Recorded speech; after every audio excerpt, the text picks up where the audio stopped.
Percy is a little green tank engine who works in the yard at the big station. He is a funny little engine and loves playing jokes. These jokes sometimes get him into trouble. "Beep, beep," he whistled one morning. "Hurry up, Gordon, the train's ready." Gordon thought he was late and came puffing out.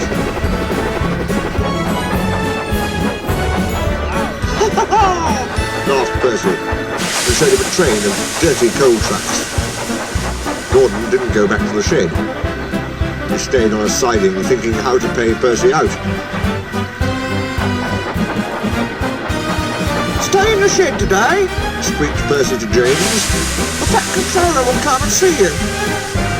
James was a conceited engine. "Ah," he thought, "the Fat Controller knows I'm a fine engine, ready for anything. He wants me to pull a special train."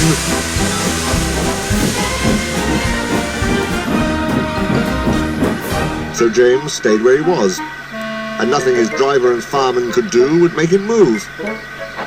But the Fat Controller never came, and the other engines grumbled dreadfully. They had to do James's work as well as their own. At last an inspector came. "Show a wheel, James," he said crossly. "You can't stay here all day." "The Fat Controller told me to stay here," answered James sulkily. "He sent a message this morning." "He did not," retorted the inspector. "How could he? He's away for a week." "Oh," said James. "Oh." He came quickly out of the shed. "Where's Percy?"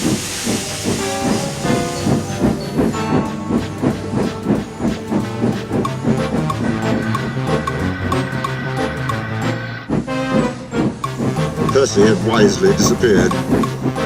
When the Fat Controller came back, he did see James. And Percy too. Both engines wished he hadn't. James and Gordon wanted to pay Percy out, but Percy kept out of their way.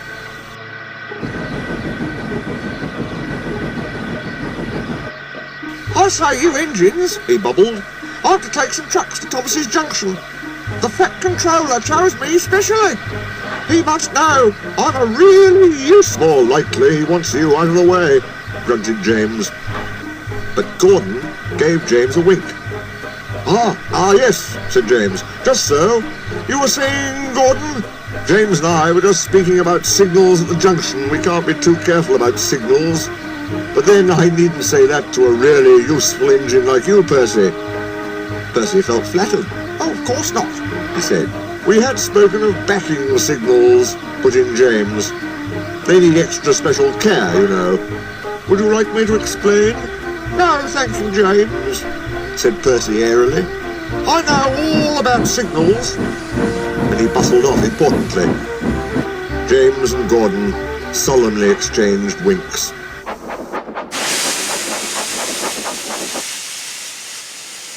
Percy was a little worried as he set out. "I wonder what backing signals are," he thought. "Never mind, I'll manage. I know all about signals."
he saw a signal just outside the station. Bother, he said. It's a danger! Oh, oh, oh, oh, oh, oh! Screamed the trucks as they bumped into each other.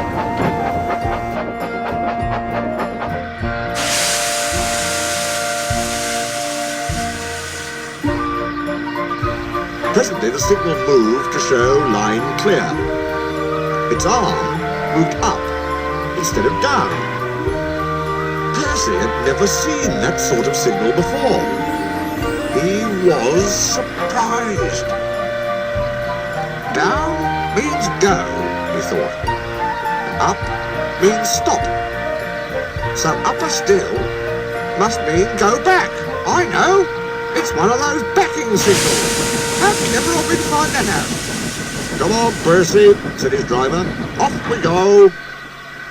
But Percy wouldn't go forward, and his driver had to let him back in order to start at all.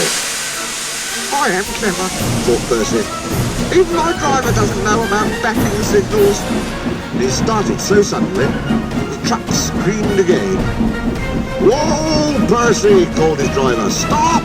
You're going the wrong way! But it's a backing signal, Percy protested, and told him about Gordon and James. The driver laughed and explained about signals that point up. Oh dear, said Percy. Let's start quickly before they come. But he was too late. Gordon was swept by with the express and saw everything.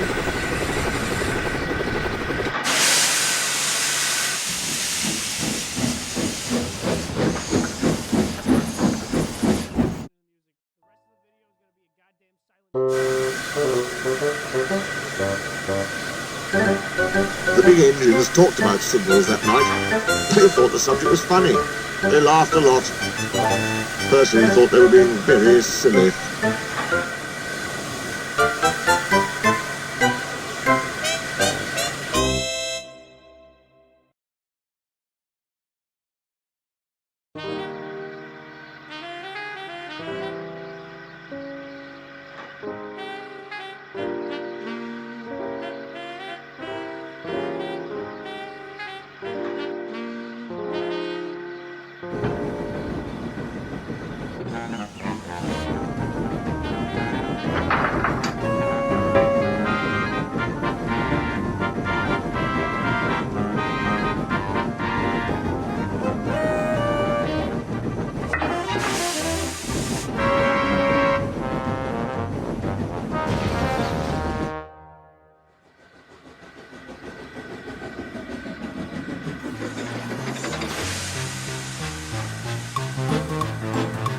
Do you know what?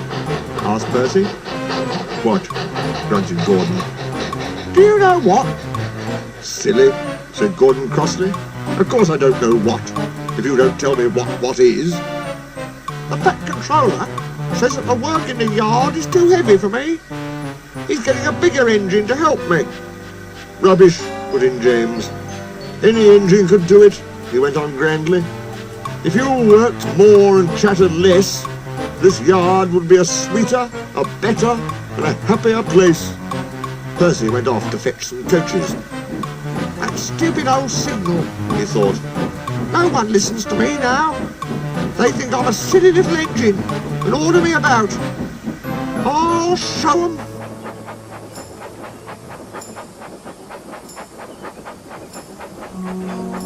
He puffed as he ran about the yard, but he didn't know how. Things went wrong.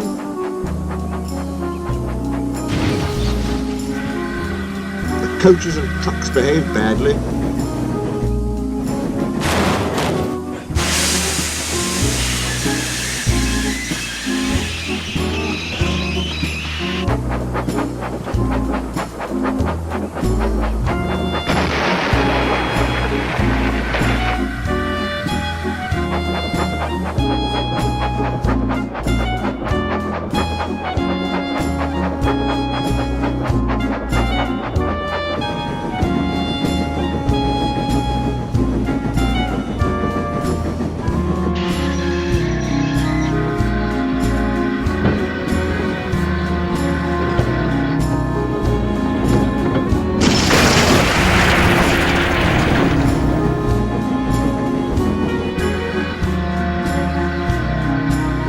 by the end of the afternoon he felt tired and unhappy. He brought some coaches to the station and stood panting at the end of the platform. "Hello, Percy," said the Fat Controller. "You look tired." "Yes, sir. I am, sir. I don't know if I'm standing on my dome or my wheels." "Oh, you look the right way up to me," laughed the Fat Controller. "Cheer up. The new engine is bigger than you and can probably do the work alone. Would you like to help build my new harbour at Thomas's Junction? Thomas and Toby will help, but I need an engine there all the time."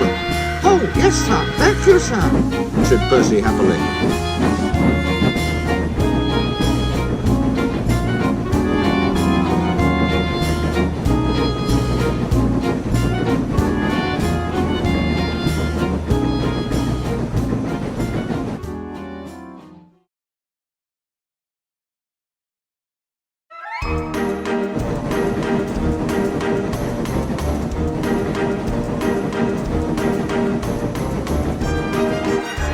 The new engine arrived next morning. "What is your name?" asked the Fat Controller kindly. "Montague, sir, but I'm usually called Duck. They say I waddle. I don't really, sir, but I like Duck better than Montague." "Good," said the Fat Controller. "Duck it shall be. Here, Percy, come and show Duck around." The two engines went off together.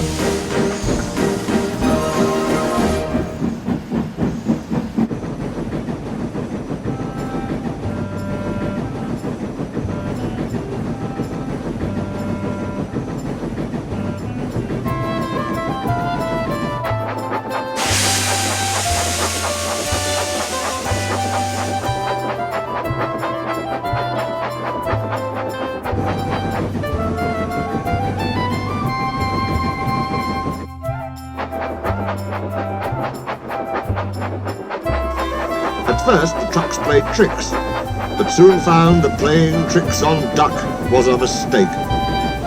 The coaches behaved well.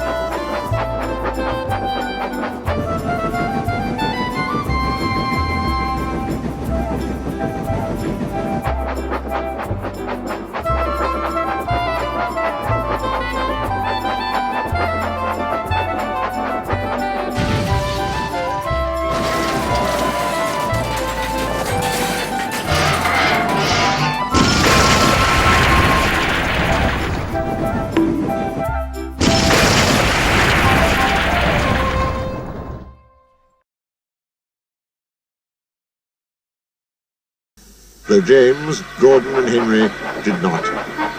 They watched Duck quietly doing his work. "He seems a simple sort of engine," they whispered. "We'll have some fun."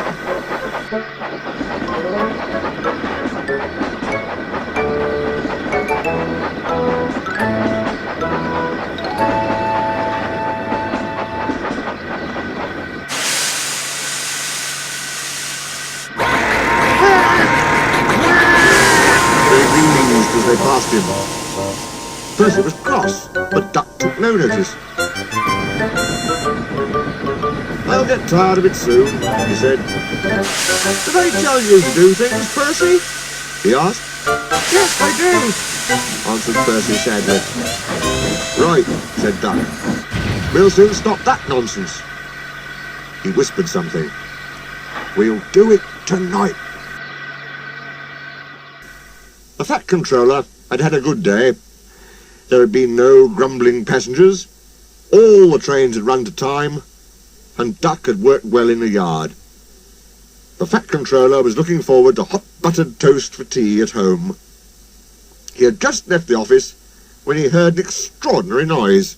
"Bother," he said, and hurried to the yard. Henry, Gordon and James were whooshing and snorting furiously, while Duck and Percy calmly sat on the points outside the shed, refusing to let the engines in. "Stop that noise!" he bellowed. "Now, Gordon!" "They won't let us in," hissed the big engine crossly. "Duck, explain this behaviour." "Oh, beg pardon, sir, but I'm a Great Western engine. We Great Western engines do our work without fuss, but we are not ordered about by other engines. You, sir, are our controller. We will, of course, move if you order us, but begging your pardon, sir, Percy and I will be glad if you would inform these, engines that we only take orders from...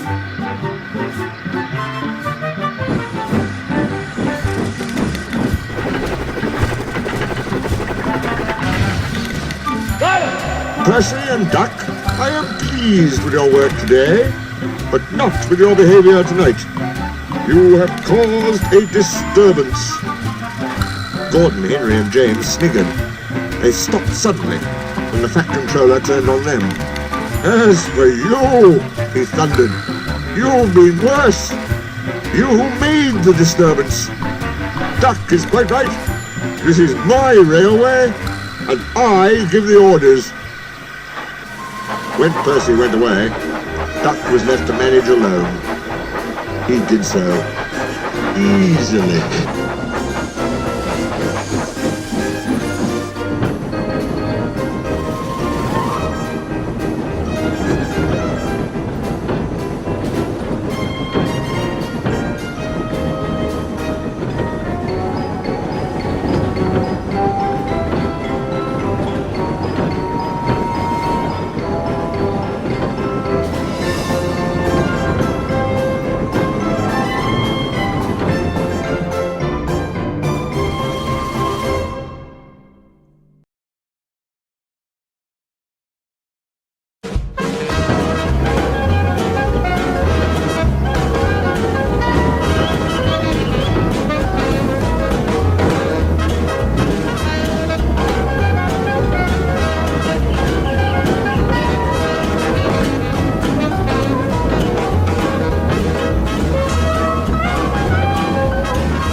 Percy worked hard at the harbour.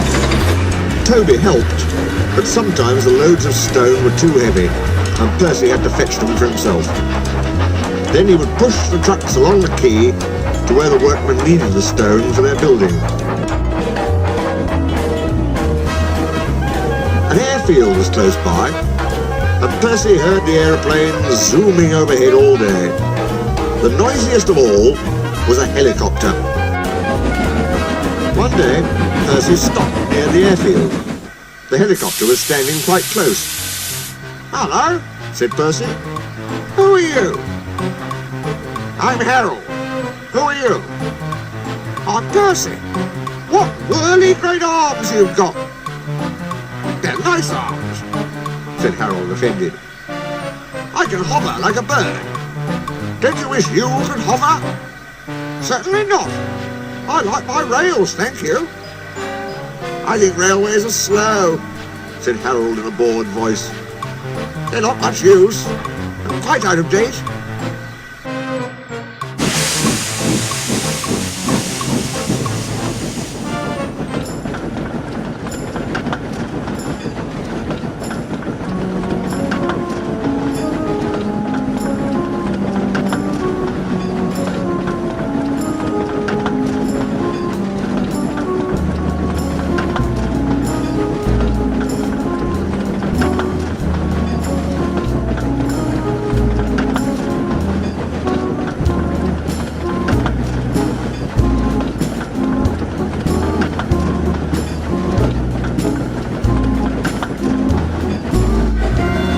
Percy found Toby at the top station, arranging trucks.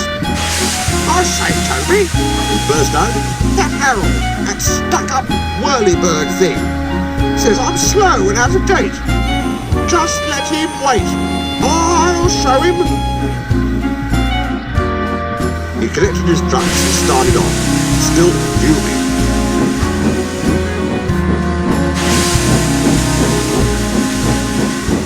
Soon, above the clatter of the trucks, they heard a familiar buzzing. "Percy," whispered his driver. "There's Harold. He's not far ahead. Let's race him." "Yes, let's," said Percy excitedly, and quickly gathering speed, he shot off down the line.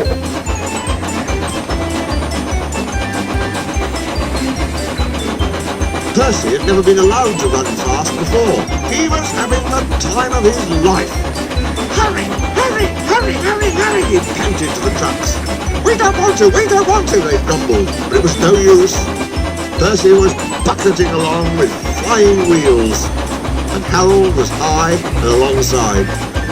The fireman shoveled for dear life, while the driver was so excited he could hardly keep still.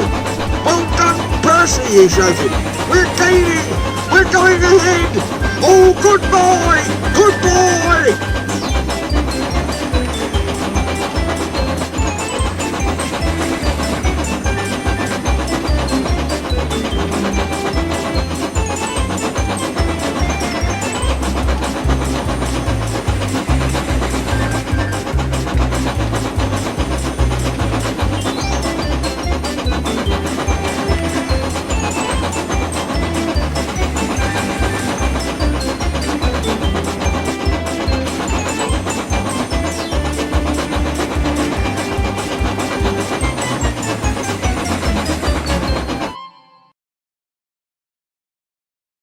"Oh dear," groaned Percy.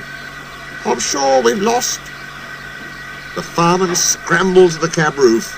"We've won! We've won!" he shouted, and nearly fell off in his excitement. "Harold's still hovering! He's looking for a place to land!" "Listen, boys," the fireman called. "Here's a song for Percy." Said Harold Helicopter to our Percy, "You are slow. Your railway is out of date and not much use, you know. But Percy with his stone trucks did the trip in record time, and we beat that helicopter on our old branch line." The driver and guard soon caught the tune, and so did the workman on the quay. Percy loved it. "Oh, thank you," he said. He liked the last line best of all.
A mob of excited children poured out of Annie and Clarabelle one morning and raced down to the beach.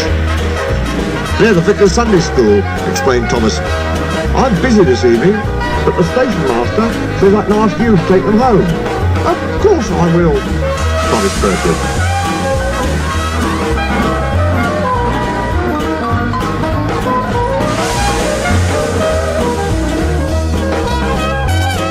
The children had a lovely day, but at tea time it got very hot. Dark clouds loomed overhead, then came lightning, thunder and rain. The children only just managed to reach shelter before the deluge began. Annie and Clarabelle stood at the platform. The children scrambled in. "Can we go home, please, station master?" asked the vicar. The station master called Percy. "Take the children home quickly, please," he ordered. The rain streamed down on Percy's boiler. "Ugh!" he shivered and thought of his nice dry shed. Then he remembered. promise is a promise, he told himself. So, here goes.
We couldn't go back if we wanted, he said.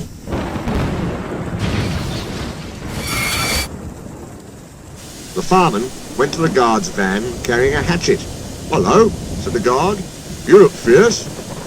I want some dry wood for Percy's fire, please." They broke up some boxes, but that did not satisfy the fireman. "I'll have some of your floorboards," he said. "Oh, my nice floor," grumbled the guard. "I only swept it this morning." But he found a hatchet and helped. Soon they had plenty of wood stored in Percy's bunker. His fire burnt well now. He felt warm and comfortable again. "Oh dear," thought Percy sadly. "Harold's come to laugh at me." Something thudded on Percy's boiler.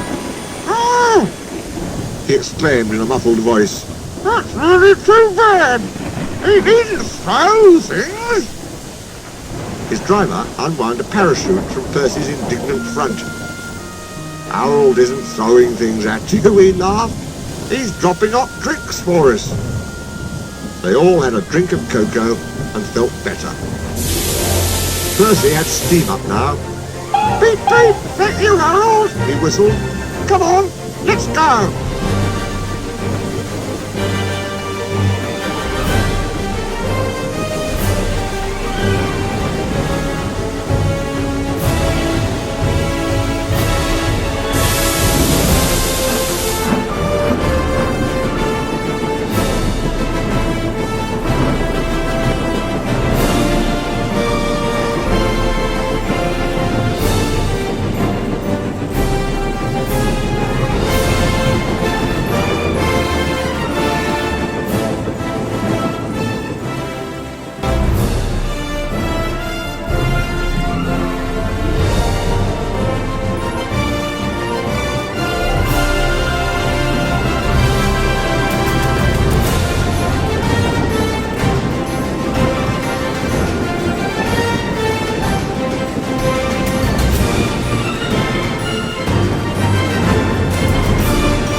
"Three cheers for Percy," called the vicar, and the children nearly raised the roof. First he thanked the men. "Harold told me you were a wizard, Percy. He says he can beat you at some things," Percy snorted, "but not at being a submarine," he chuckled. "I don't know what you've both been playing at, and I won't ask. But I do know that you're a really useful engine. Oh, sir, whispered Percy happily.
Picture a land where the sky is so blue, storybook land of wonder, magical island just waiting for you.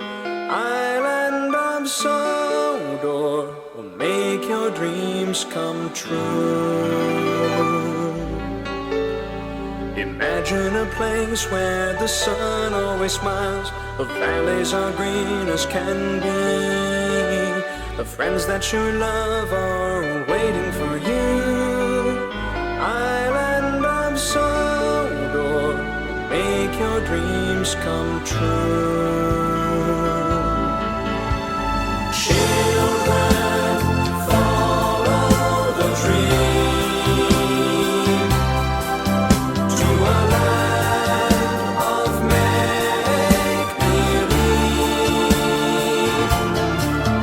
The island of Sodor, magical land where dreams come true. Follow the road that leads to your dream, over the hills and mountains. Look for the skies with stars in their eyes. Island of Sodor will make your dreams come true. Children, follow the dream to a land of make-believe. The island of Sodor, magical land